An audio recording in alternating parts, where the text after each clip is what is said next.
boy, Mr. Round 2, and you are now rocking with TkingTv. I'm from New Orleans, Louisiana. I really and truly grew up around the whole metropolitan area, but I'm from the 9th Ward. Started off in the Desire Project, 1122 Independence in St. Claude, 1345 Lesseps in North Villeray, pretty much all through the 9th Ward. Did a little time in St. Bernard Parish. Man, well, the thing about it, if you would have asked me this question, I would say 20 years ago, I never would have said I wanted to be a restaurant owner, a bar owner. I would have never in a million years said that. My whole life, I had a passion for football and music. That was my things in life that I always wanted to do. However, over the time went by, I tell everybody all the time, like, God has his special missions.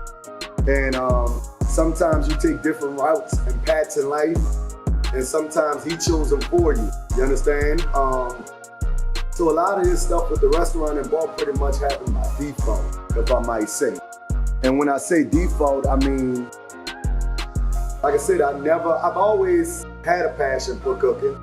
You know, it was 6 of us in one house growing up, and all of us had to eat, and all of us liked to eat. So, you know, I took scraps and made nice meals with it. And before you know it, my mom and daddy was really depending on me to have food ready.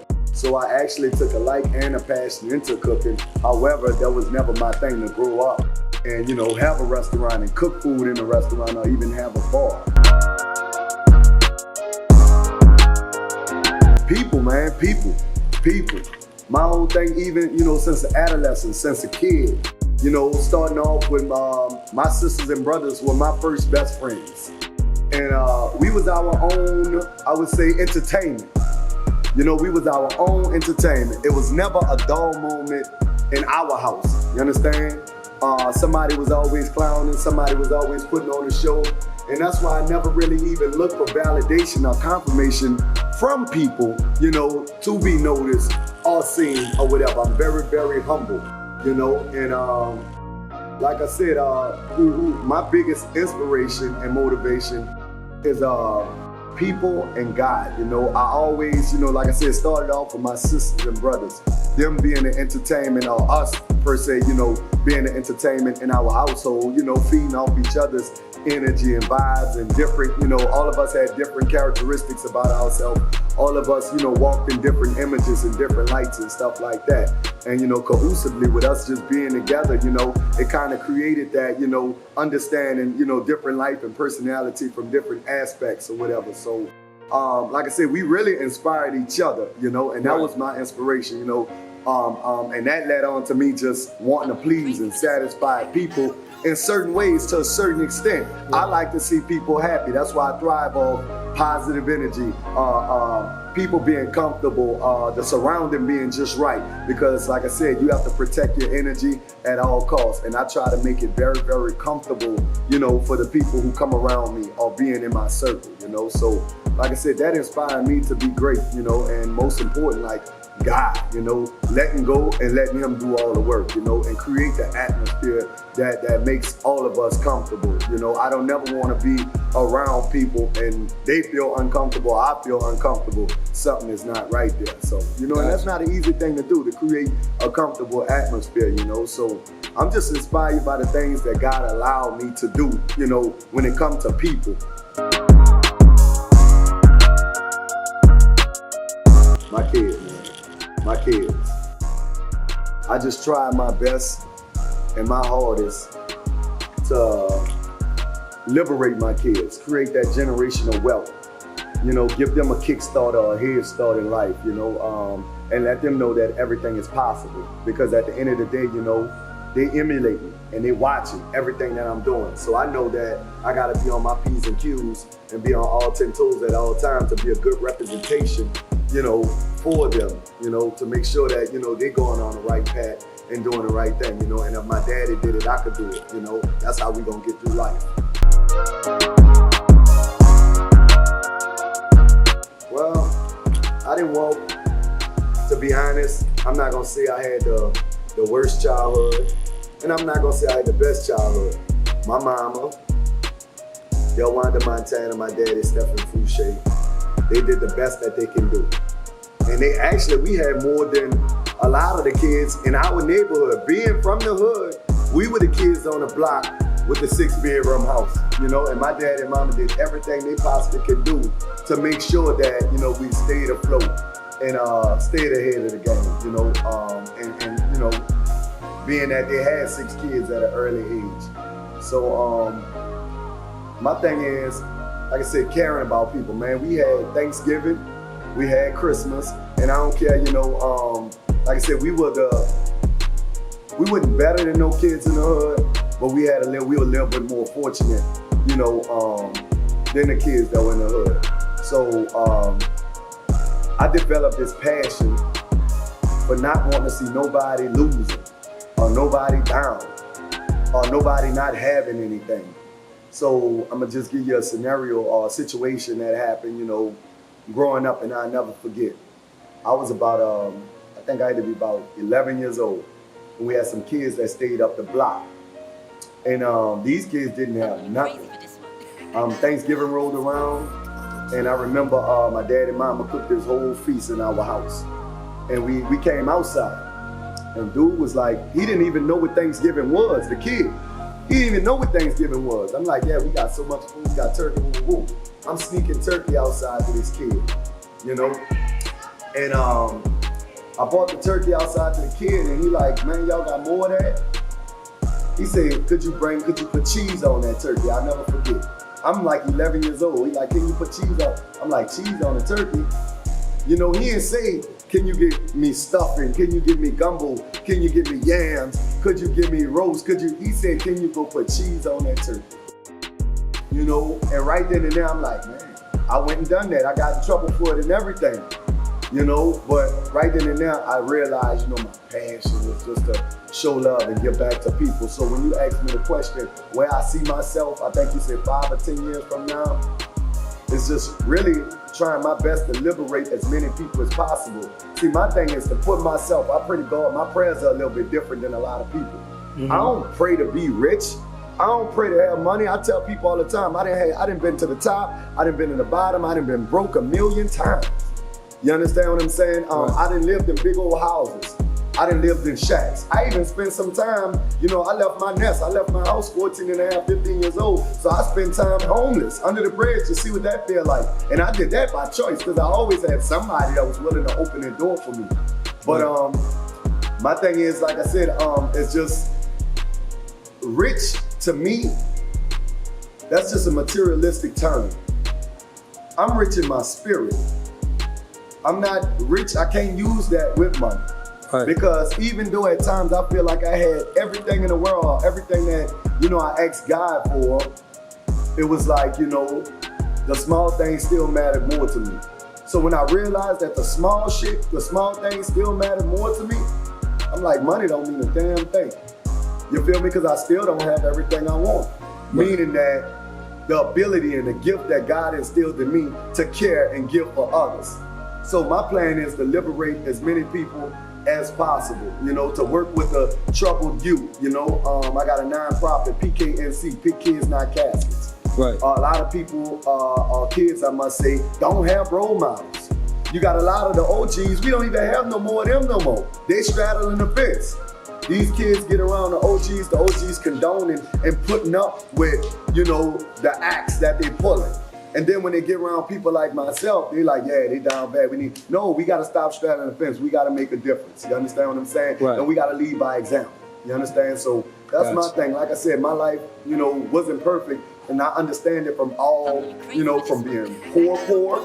Like I said, I slept under bridges before. I'm not gonna say I lived under bridges, but that shit is I mean, it's rough, it's tough, you know, cold nights, rainy nights, you know, stuff like that. Walking the streets as a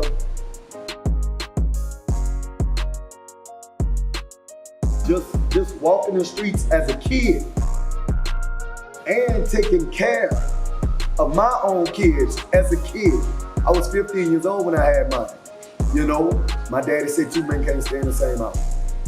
I dipped out, you know, and I know I could have always went back, but right then and there, I knew I had to build my path in life and I was ready for the world, you know, and I mean, I coped with a lot.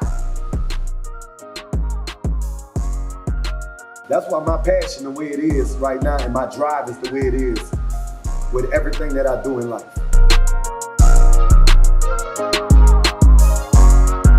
Man, just being welcome. Let them know that, you know, we here for you. See, respect starts at the door. I don't care, the guy with the suit and tie, I'm gonna treat him the same as the guy with the jeans and the white tee. You heard me? Right. Respect starts at the door. You gotta give respect to give respect. I don't care what position you in. You ain't no better than nobody. We just live in two different worlds, have two different jobs. We all out to do the same thing. Make money, take care of our family. You understand what I'm saying? Keep food on the table. So the strategy is, when you come in here, I'm gonna show you all the respect in the world, make you feel as comfortable as possible, you know? And like I said, I've always been a type, I'm not going off the hype. You know, when you come here or you even come around me, everybody is somebody. I don't care their financial status, I don't care size, shape, color, whatever it may be. Everybody is somebody, especially under the life of God.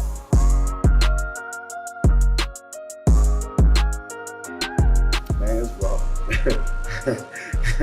I enjoy it, but man, that ain't no easy task. And I tell everybody when they come to me for advice and information, I say, you just gotta be ready. You gotta be ready. Don't play like you're ready. Don't pretend to be ready. You mentally and physically have to be ready. And spiritually have to be ready. It ain't easy. I enjoy it, but it comes with a lot of work. And what I enjoy the most is, like I said, just making sure that things are in order, you know, people are in place, you know, people feel wanted, you know, they got people, you know, people want to come where they can get great customer service, and that's what the industry is about, great customer service. That's what we thrive off, you know.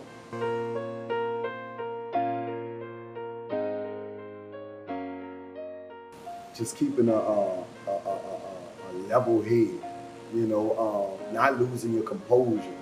Because like I said, it ain't an easy thing to do, you know. A lot of things come with the territory, and that's what people have to understand. People have to understand, you know, people, family members, some of your closest supposed to be friends, you know. They're not gonna understand it from the dynamic and from the area in your mind that you understand it. And it's hard to explain it to them. Some of them gonna think that you changed. Some of them gonna think that you switched up. Some of them gonna think that you're not calling as much anymore. Some of them, you know, and I look at it like this, it's growth. And I expect for everybody that love me, that care for me, you know, to try to understand me as much as possible, you know. Being an entrepreneur is not an easy life, you know. You are busy. You get out of it what you put into it. Right. The more you want, the more you have to give, you know, and sometimes that takes for you to not be able to hang out as much as you used to, because your time is not that idle. All your time is valuable. And if you can't bring something to the table and understand and participate, then, I mean, the train, it has to keep moving. And I don't mean to make it sound like that, but like I said, I have family members that don't understand. I ain't lost no love for them, you know, friends, so-called friends that don't understand. I ain't never lost no love, I'm just busy, you know? So I'm pretty sure a lot of people can agree with that. Being an entrepreneur, like, I mean, just roll with me. If you roll with me, you my partner, you my friend, you my family member. You know, I got a 6-foot table in my hand, carrying it by myself. Don't ask me, do I need help? Grab the other end. That's the way that shit goes, right. You know? And a lot of people, I find, in a lot of cases, I mean, they don't have the energy or the time to try to break that down and explain that to people. And to be honest, you shouldn't have to. They should automatically understand if they're that in tune to you and they call you a friend like that, you know? And like I said, sometimes, you know, I take a deep breath and I call people that I haven't spoke to in a while, or I send out a little text here and there, you know, just to let them know that you're on my mind. But, you know, when you're an entrepreneur, man, it's rough, you know? Like I said, people gonna say things. It's very, very challenging, you know, but I mean, sometimes when you just do it and keep moving, we make it look easy. It's not easy at all.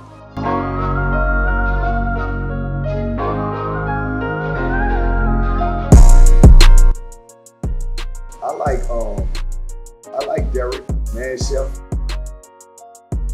I really, I like that dude. There's a lot of them, bro.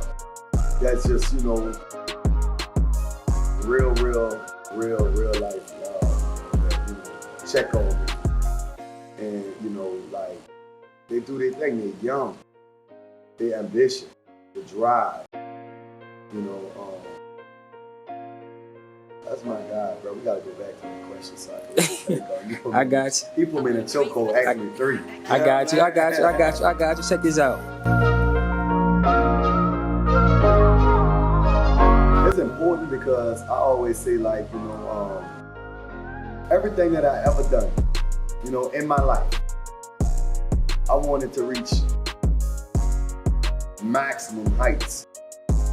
You know, I never want to become complacent, content, or even plateau. Right. I want to reach maximum heights. And I think that's what entrepreneurship is about. It's like no limit. Right. You know, not allowing nobody to put a roof on your sky.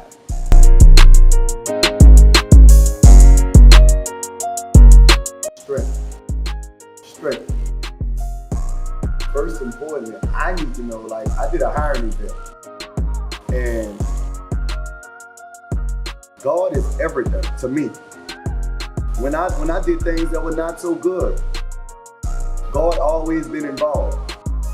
I'm sorry, God, I apologize, God. Please lead me down the right path. You know, please, you know, allow me to make the right decisions. God, I know this is not right. I'm so sorry. I'll make this up. You know, this type of thing here. You know, I need to know where your faith at. You know, with God first and most importantly. You know, that's number one. I need to know where your faith lies at. Because we ain't hiring or dealing with no demonic creatures out here. You know what I'm saying? It's gonna be God or not, first and foremost. Then the next is just, you know, being, like I tell my staff and my team all the time, you know, customer service is everything. Being able to please your customers, being able to, in a split second, turn a negative to a positive.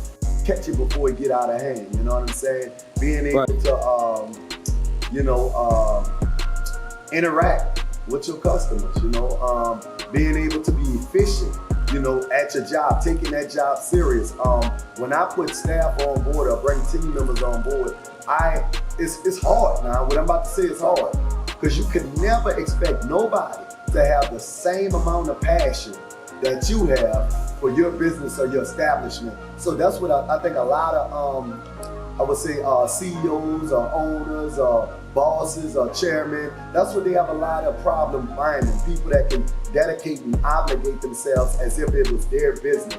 People that, you know, is gonna care about it like it's their baby. You know, that's I mean, that's 1 in a million. You know what I'm saying? That's rough, that's tough, you know.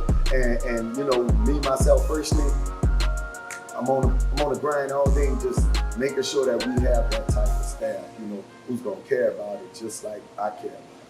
That's what I look for. Man, energy, vibe. It's your birthday? It's your birthday? All night. We showing love, man. You come in this thing, I swear to God, whatever is your world, is your house, is your birthday, we bringing cakes out, we bringing sparklers out, we popping bottles, you gonna know it's your birthday. When you left, and you wake up in the morning, you gonna know you had a blast last night for your birthday. The atmosphere, like I say, I thrive on positive energy, positive vibes. The first time I see somebody looking uncomfortable or they not in the rhythm, I gotta go check their temperature. I gotta go see what we're not doing right.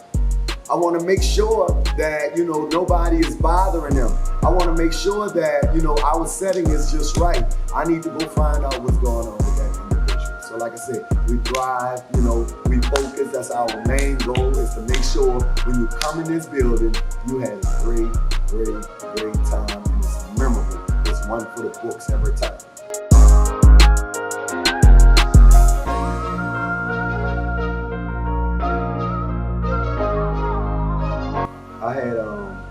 I had a situation on Claiborne Avenue, and I was in the heart of the hood. I was on Palmer and Claiborne. I was in the 7th ward. That was round 2 in 2017. And I had a good customer. And this dude was good, very, very respectable, but I knew he had a reputation in the streets for being that chill, laid back dude, but he get busy. If you know what I mean. And one of them days he just felt, I felt it. Like I said, I'm an energy person. If God ain't blessed me with nothing, he blessed me with something greater than match. Because my guts, my instincts, my intuition, my spirit of discernment, and my ability to know and understand people. God blessed me with that. In an imaginary world, like I tell everybody, you couldn't buy that from me for $1 trillion because that has gotten me through life. So this guy, bro, you know, I pay all my people attention. My observation is very, very strong. So I know all my customers, all their faces, their energy, how they come in, woo, woo, woo. That's how I, deal with them accordingly. And like I said, this guy had a reputation, cool, laid back, cool dude, but he didn't play no games. So he used to come by me a lot and eat, spend mad money, skip the line for $100 on a steak plate. And one day he was in there and he was just like all over the place. And I immediately, I had to go see what was going on. Like I said, I know what type of dude he was. And I ain't want no blood on them walls in there. Right. So I go to grab him. I'm like, talk to me, bro, talk to me. And he started like just pushing off with a dead look in his face. Right. So I followed him outside to his car. I said, look, bro, tell me what's going on. You don't look right. He said, homie over there, he killed my people. I said, no. I said, yeah, I'm gonna kill my people. I'm gonna go ahead on the blue. I'm gonna give him a pass on the street. I said, wow. I grabbed homie, no lie. Can't make this story up. Grab homie, he was on the corner of Park about a Soldier Slim picture. He gave me a hug. I grabbed homie tight. He ain't really hugging me back. He just had his hands to the side, just like this here. Right. And I said, do me a favor, bro. I said, come back tomorrow with whoever you want. Everything on the house. And it still don't add up in amount to if he was anybody else that seen the ops. And he would have made it happen or made it do what it do. Right. The reputation that I would have got. Not because one person got murdered or killed in there, but that's what they doing around too. So I tried my best to protect our image and everything else. And like I said, that guy could have went on ahead and said, to hell with you, fuck you. I got a chance to get at my ops. He killed my people. And right. He didn't do that because of the respect that he had for me. So I tell people the respect starts at the front door. I can go back to when I said I treat the dude with the suit and tie the same way I treat the dude with the white tee and the jeans on. You understand? Respect right. goes a long way. And I know a lot of, and I don't condone this type of activity because like I said, I believe in letting go and letting God and let God handle that business. Because he got his way of handling that business. No matter how it come to you. Your child could be fucked up, whatever it may be. God got a way of handling that business. So I done gave a lot of people, like I ain't have a perfect life. I done some things that I got to answer for, you know what I'm saying? Right. But however, God got his way of dealing with people. And I done spared a lot of people because of my faith in God. You understand? So my fear is, like I said, somebody that didn't think like that guy right there coming and doing something detrimental to somebody. But however, I don't attract those type of people. When you come in this building and the energy is right, the vibe is right, and like I said, me as the owner that shows and gives everybody respect, on the strength of that alone, they sparing people, bro. I'm a living testimony, I'm a witness. I seen that day looking that dude out. Right. I know he was ready to get busy, you understand me? But on the strength of me, that dude spared his ops, and that meant everything in the world to me. That gave me validation, confirmation, and clarified that, look, man, respect goes a long way.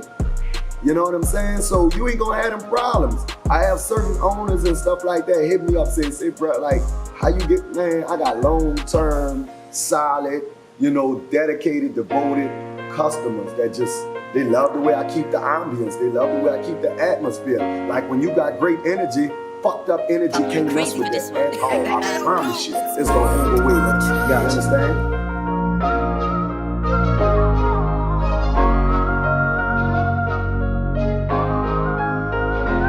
Like I said, bro, memorabilia. They're gonna have memories. It's gonna be in a book. They're gonna leave with something.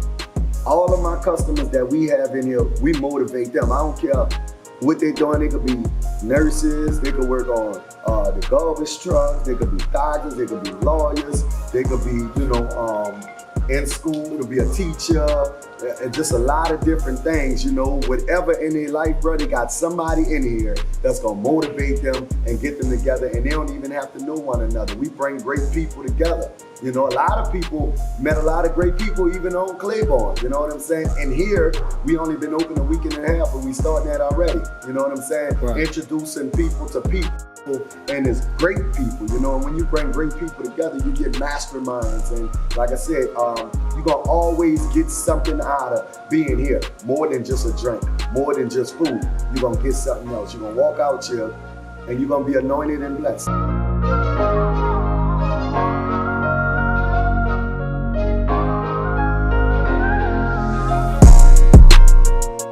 And you can do anything. You can do anything you put your mind to. Just make sure that you really, really want to do it. Not because of somebody else doing it, or not because you see this person doing it. Don't never, ever, ever let nobody tell you what you cannot do. Your vision is your vision. I had people tell me that this wasn't going to work in the parish. Those people not going to allow you to open up in the parish. Who's those people? Last time I checked, we had people on this earth. You heard me? It's all in how bad you want it. How bad you want it. No man, no person, nothing on this earth can stop or deter you from the things that you really want to do in life.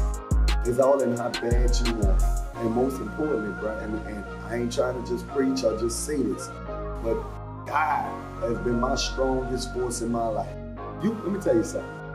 I know it's easier to just say it and make it sound good, but I want people to know that if you put God first in everything you do, I promise you, it's nothing on this earth that I've asked for that I didn't receive. See, you gotta tell yourself these things. See, our outer body is just a shell. We living inside of the shell. You gotta speak things into existence. You understand what I'm saying? You gotta tell yourself. See, you control yourself. You control the narrative. Sean don't, Bob don't, King don't, You control the narrative. Nobody can stop you long as you keep your faith and your best foot forward and keep on trucking.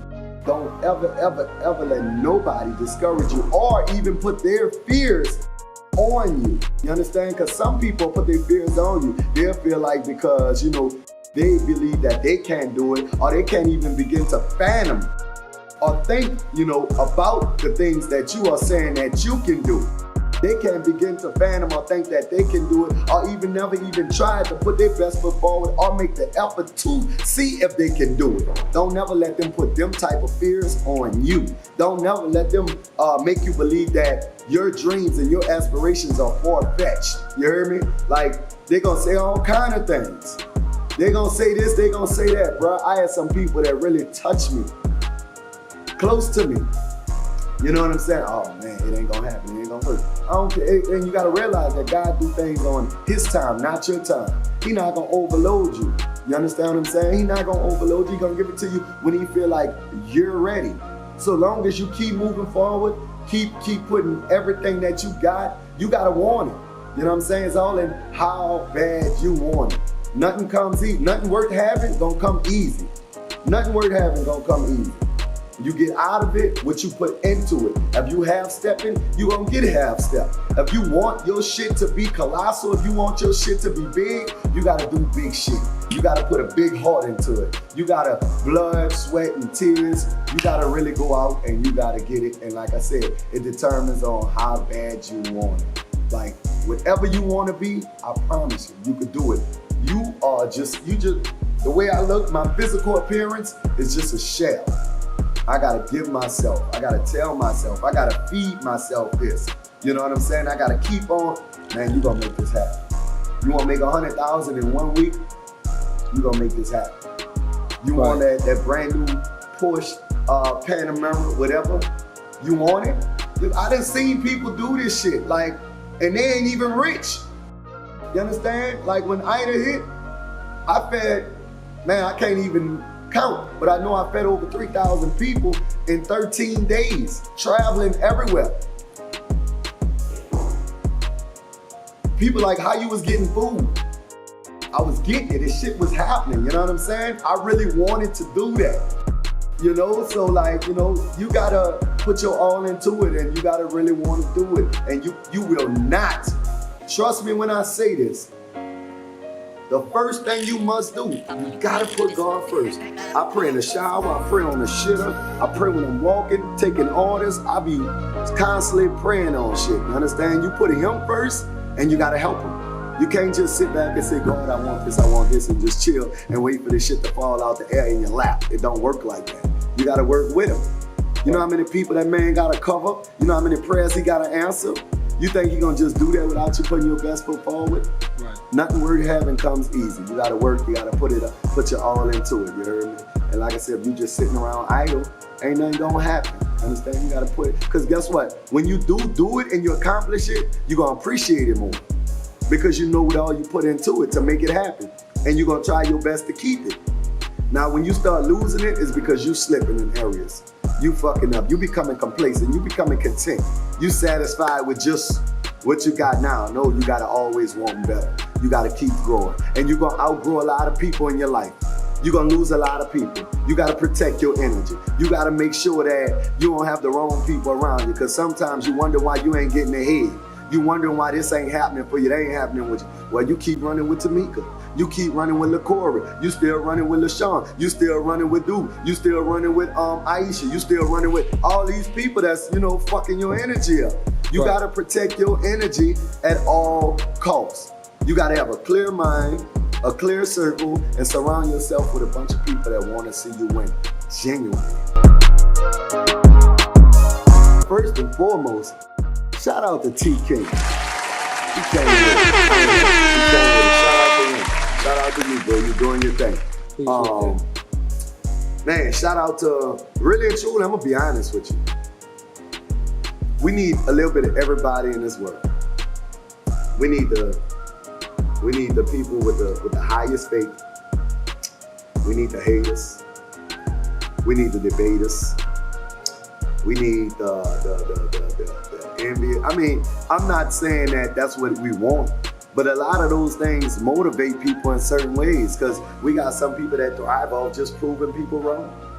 You know what I'm saying? I really, man, the non-believers, the people that don't think it's possible, you know what I'm saying? The people that think it's possible, the people that just every now and then drop a little bug in your ear. You gotta be open-minded, you gotta be able to take constructive criticism. Shout out to those people. Man, shout out to my mom and daddy for making me, you know what I'm saying? Without them, I wouldn't be who I am today. Right. You heard me? Shout out to my sisters and brothers, you know, for us being, you know, the first six and being, you know, what I wanna say, compiled, you feel me? When we was our first best friends and first entertainers, you know, and first company, you know, it was us. You know, all that got a lot to do with, you know, the personalities and you know, the things that I shoot out to the universe. Shout out to my private schools that I went to, because they taught me a lot. I got my greatest education, you know, from the private schools. Shout out to them nuns and them priests that was in them private schools. Shout out to my teachers, you hear me? Shout out to the public schools, you know, even though we grew up in the hood, you know, it's different when you go into a school with the whole hood in it. John McDonald, you hear me? Man, shout out to everybody, you know, real talk. Like,